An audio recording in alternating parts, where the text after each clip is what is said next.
色头只和平，真正。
Cả khăn những cái thứ cái chân này ra chân này được đấy.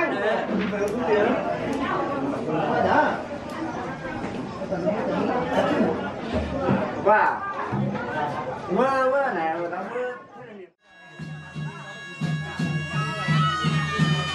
nhất chỉ tông nét toài tia toài đây nét toài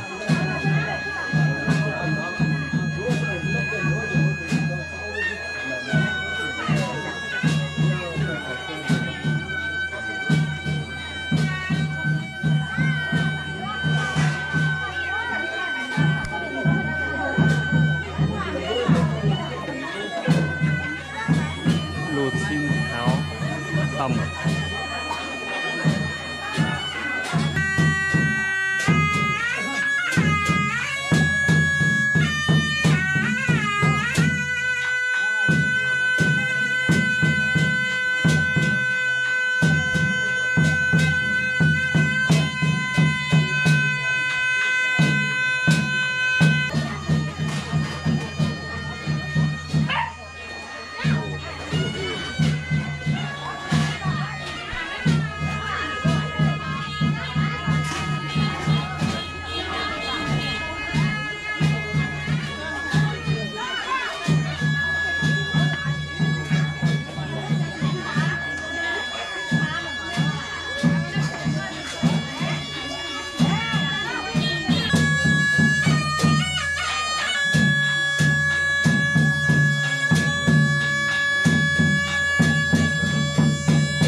Các công đoàn là phối hợp cùng hội với xã Miễn Trà,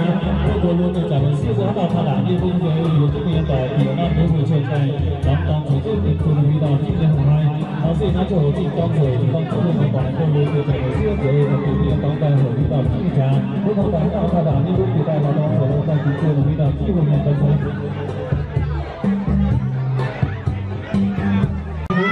Các em nhà trai tổ chức buổi lễ này hơn nhiều chia sẻ nhiều sân và tôi lên sau này và chúng ta đã có một sân khấu như này và các bạn hạnh phúc của tôi chia sẻ rất thẳng thắn. Hôm nay có đông đủ anh chị em đang tới bạn bè sở đẹp nhất là giờ chúng ta cùng nhau chứng kiến tôi chia sẻ lên sân khấu tình yêu để ra mắt tập thể quý vị trong buổi trình ngày hôm nay. Vậy ban tổ chức để tiếp tục chuyển lời một thời chúng ta cùng nhau tập trung vào tập trung để chỉ ổn định cho mình chỗ ngồi đảm bảo thời gian.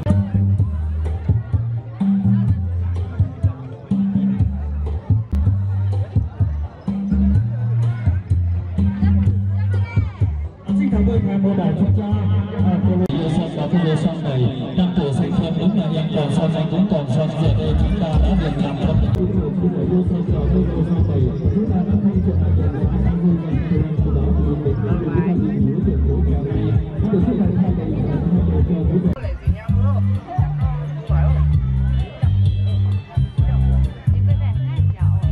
哎，走这样。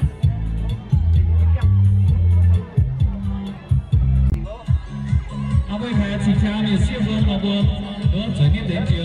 sân khấu chiều mà lúc đi đâu mà chẳng toàn đồ không hỏa đồ rất kêu dẻo bài thủ một thôi.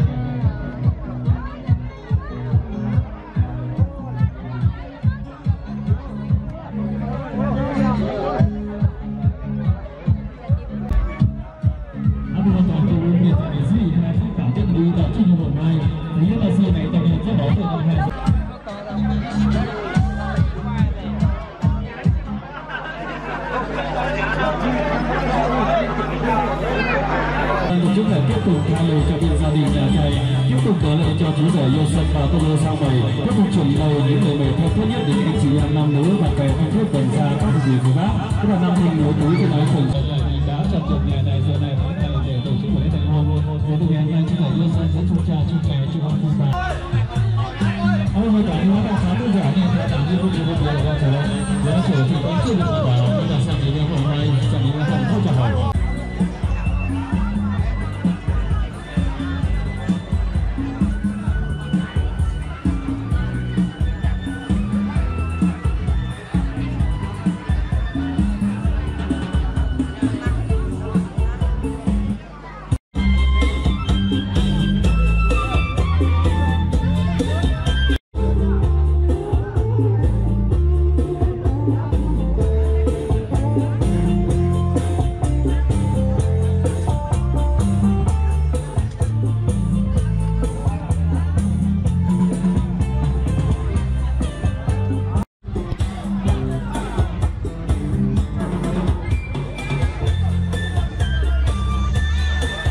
好多大多的话，老多水流好多也在我们去调查，我家庭小孩，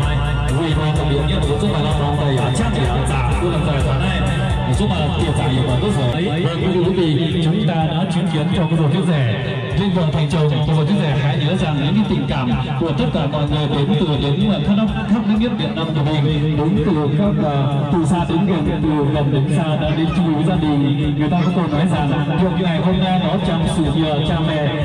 chăm sóc cho mình để lo cho mình bố tiệc cưới ngày hôm nay. Và người ta có câu nói rằng đi khắp các nước Việt Nam không ai tốt bằng mẹ đẻ của mình, và đến là cuộc đời cũng không ai bằng cha đẻ của mình. Giờ đây chúng ta đương vào thành trường để đừng quên tôn cha những ngày ân thời dạy bảo. Và quý vị như vậy là đã đến giờ tổ chức buổi lễ thành hôn. Ban tổ chức không để quý vị phải chờ lâu. Và ban tổ chức thay mặt bên gia đình nhà trai nhà gái nhân buổi lễ thành hôn chú rể yêu sân cô dâu xong rồi chính thức được bắt đầu. Xin mời cho chàng vỗ tay thật lớn nào.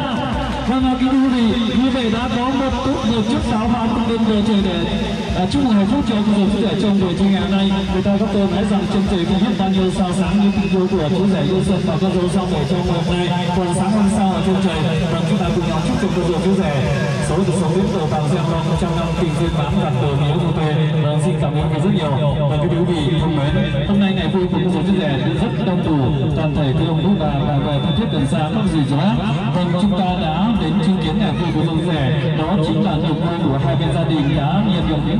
tình cảm của quý vị khách quý gần xa đến chung vui với gia đình bố tiệc cưới. Ngày vui của cô dâu chú rể đó chính là ngày vui hạnh phúc nhất của cô dâu chú rể. Vâng, hai bên gia đình đã tỏ tình cảm ơn toàn thể quý vị khách quý vui mừng chào đón toàn thể quý vị khách quý đến chung vui với gia đình trong buổi chiều ngày hôm nay. Chắc chắn là hai bên gia đình sẽ có lời cảm ơn đến toàn thể quý vị khách quý.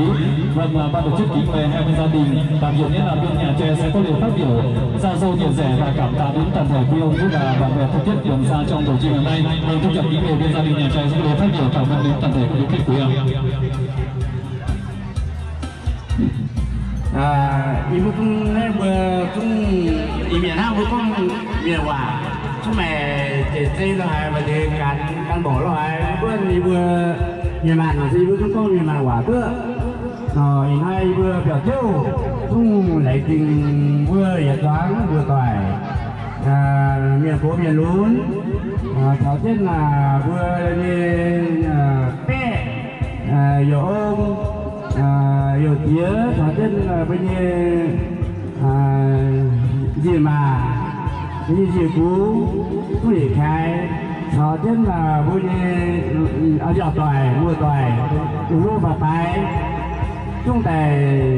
thử như vừa y mạnh chi trả lấy vừa cũng nó chỉ lấy gì như vừa cũng trả tiền cũng bởi tất tuần hàng trăm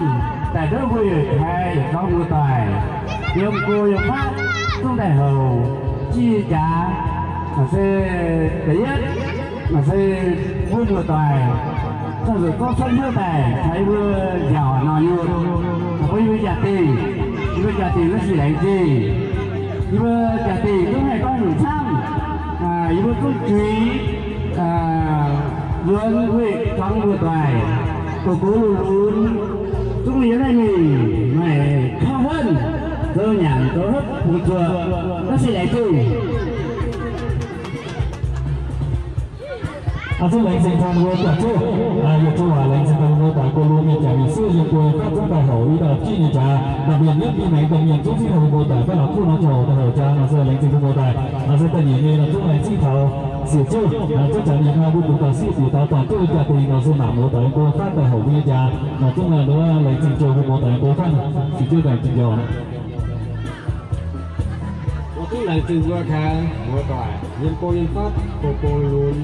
cũng là đầm rồi tại đó đúng là hổ thì ý tỏ gì trả những chúng nó sẽ lấy trình do khang một tại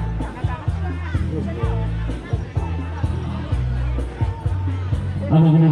như vậy là lời phát biểu của bên gia đình nhà trai và nhà gái rất là ngọt ngào. Vâng, đã cảm tạ đến toàn thể quý ông quý bà, bạn bè thân thiết gần xa của cô dâu quý rể, bà bè thân hiếu của hai bên gia đình nhà trai và nhà gái đã đến chung vui với gia đình bữa tiệc cưới ngày hôm nay. Vâng, chúc quý vị một bữa tân thân mật và rất ngon miệng. Vâng, quý vị, hôm nay ngày vui của cô dâu quý rể, chúng ta đã cùng nhau chứng kiến trên sân khấu đó là đôi bông hoa đẹp nhất chú rể yêu xuân và cô dâu sau này sẽ có món quà nho nhỏ để tặng cho nhau. Món quà đó chính là vòng miếng cưới để tặng cho nhau. Chúng ta cùng nhau hướng về sân khấu tình yêu để cùng nhau chứng kiến cô dâu chú rể sẽ có món quà tặng cho nhau. Xin mời cô dâu chú rể thực hiện nghi thức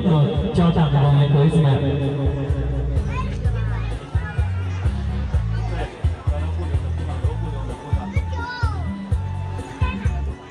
Vâng, quý vị, đúng là em còn son, anh cũng còn son. Bây giờ trở đi thì chúng ta đã được làm con một nhà rồi. Hôm nay anh cho em một vòng miếng cưới để thắt chặt ngón tay của em, để thắt chặt tình yêu của chúng ta. Bây giờ trở đi hai trái tim cùng được đồng nhịp, hai người thì cùng chung một gia đình, cùng chung cha chung mẹ kể từ ngày hôm nay. Vâng, xin chúc mừng cô dâu chú rể, chúng ta một tràng vỗ tay thật lớn để cùng nhau chúc mừng hạnh phúc cho cô dâu chú rể. Vâng, chúng ta đã cùng nhau chứng kiến những ngày vui cô dâu chú rể đã dành tặng cho nhau một món quà nho nhỏ, đó là cho dù món quà nho nhỏ nhưng mà ý nghĩa rất là lớn, đó chính là vòng miếng cưới đã tặng cho nhau. Vâng, tiếp theo chương trình, bên gia đình nhà gái, bố mẹ của cô dâu sẽ có một dây chuyền để tặng cho cô dâu và chú rể ngày hôm nay. Xin chào kính mời. Vâng, bên gia đình nhà gái sẽ có món quà tặng cho.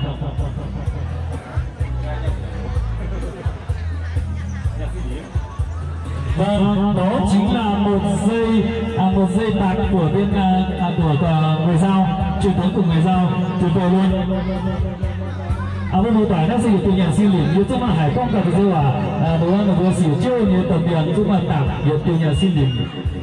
Mình tốt phong mà người cũng người tính cái này lâu một tài bản thực quá. Nó vừa sử dụng như tầm tiền và tôi từ như ý nghĩa nhà xin liền rất là có ý nghĩa. Nó từ nhà xin liền sẽ để chỉ ra chúng là sử dụng chiếu trình nó cũng có cả sự quay vô thì như nó sử dụng chiếu trình sẽ là sao quay vô như giờ nó qua sẽ tôi thấy là siêu xuất cảnh sẽ chẳng chân dung không bộ tài và cũng là gì là ý nghĩa sẽ chúc buổi y này đỡ chỉ cha y xì mà rất vui vẻ bảo mưa giữa cái chi xuất mình ở chỗ này tôi sẽ tâm viên nó qua nó sẽ hồi nào chi tức là phụ mà tâm viên như anh gì sẽ là lãnh sinh của bộ tài sẽ chúc là chính thảo buổi y này tâm viên đúng là bộ có hiện nay tạo được chỉ cha bài đạo sĩ ở trên tàu toan đó là tại trên tàu riêng đi lấy chỉ cha giúp làm trở làm bảo làm chỉ cao số nhiều của tỏi hiện nay chúng mình sẽ chỉ cha tỏi chúc bữa ngày mai sẽ chỉ bữa này chỉ cha năm nữa hiện nay chúng mình xin tàu cho chỉ cha sẽ vui vẻ về cạnh bữa này bắt đầu chắc rồi nó chú ý tàu chi tàu miền nữa đúng không vừa là chi tàu chi ở chỗ này tàu miền chú ý là chúng tôi của tàu miền đúng là đặc biệt nhất là toàn chưa cùng không chỉ là sản phẩm chỉ chưa là chỉ là tất cả đó là sản làm và xây dựng thành tàu miền chú vui vẻ đó là lấy trình thảo bộ tỏi của bộ miền trà miền xây dựng cổ phát tại hội đi đào chi nhà trà rất là lấy trình thảo nó sẽ trình thảo bộ miền tàu miền đó là mình cũng như là thảo bộ tỏi và tiêu xây dựng tại sản miền rồi đó. Vâng, như vậy là buổi lễ thành hôn của chú rể Dâu Sơn và cô dâu xong rồi cũng đã tuyên bố thành hôn tốt đẹp. Và ban tổ chức mời hai bên gia đình nhà trai nhà gái, bố mẹ hai bên gia đình cùng xuống bữa tiệc cưới, bàn tiệc cưới để cùng nhau nâng chén rượu mừng để cùng nhau chúc sức khỏe cho mọi người. Còn cô dâu chú rể tán lại trên sân khấu để cùng nhau tiếp tục diễn chương trình buổi lễ thành hôn.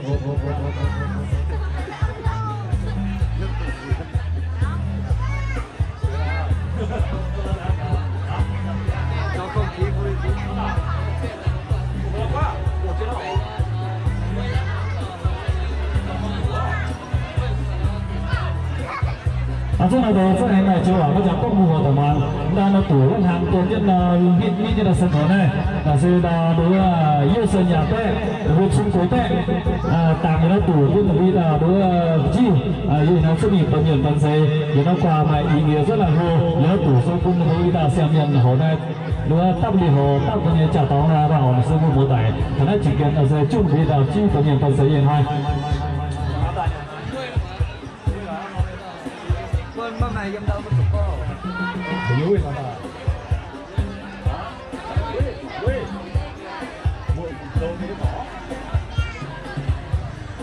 sẽ出来买的不一样咯，我哋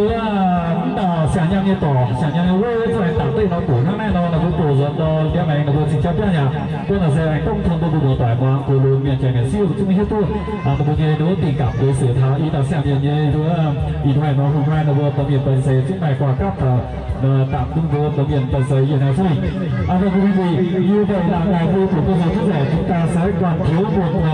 chương trình nữa bằng chi diễn ra chúng ta cùng nhau hướng về sân khấu tình yêu để cùng nhau chứng kiến ngày vui của cô để chắc chắn sẽ diễn ra chúng ta cũng rất là hồi hộp vâng và ngày vui thì chắc chắn là không thể thiếu được những nụ hôn nữa ạ vâng trước đây thì cô giáo rẻ đã tặng cho nhau cái gì rồi nhưng mà chúng ta không biết ngày vui của cô giáo rẻ chúng ta có sự hiện diện toàn thể anh chị em nam nữ bạn bè thân thiết gần xa và chứng kiến cho cô giáo rẻ chắc chắn sẽ trao cho một nụ hôn người ta có câu nói rằng là yêu nhau thì trao hết tình yêu cho nhau đã làm vợ làm chồng thì phải trao hết cả cuộc đời rồi đúng không ạ giờ đây thì chúng ta đừng có tiếp một nụ hôn để trao cho nhau để cùng nhau chứng kiến ngày vui của cô giáo rẻ vâng vâng tôi giúp kính mời cô giáo rẻ hãy quay mặt vào nhau để cùng nhau thực hiện một nụ hôn tuyệt vời sẽ nào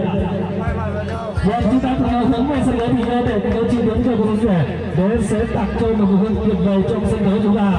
vâng xin mời cô giáo sẽ qua về những gì của chú rẻ ạ mời rẻ vào xem nào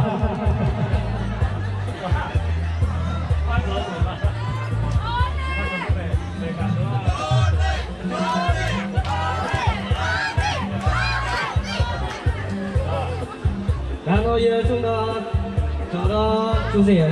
chúng đó lãnh tình của việc hai đó mùa toài của cô luôn luôn cũng tại đó hầu như bây giờ như cha nó sẽ vui việc hai em làm bản là nghe rất dẻo nó sẽ cũng hay có dùng nó sẽ chúc của việc hai mà khác em làm bản rất dẻo đó đó là gì đó sẽ làm chúng mà có cái chiều quả nó rồi vui nhất nó rồi vì nên như hôm nay như đó giờ nó ngày vui ngày vui nhất là rồi nên có bộ tài cô luôn được chào về suốt tại thao thao này dẻo rồi nên nó sẽ lãnh trình thao bữa bộ tài là sẽ dùng bản chế nó dẻo đúng không sẽ dùng hai cái đó là sẽ chính thao vui ta xem nhận anh nhìn đó tổ chức cái lãnh trình bộ tài trong cô phát tài hậu với cha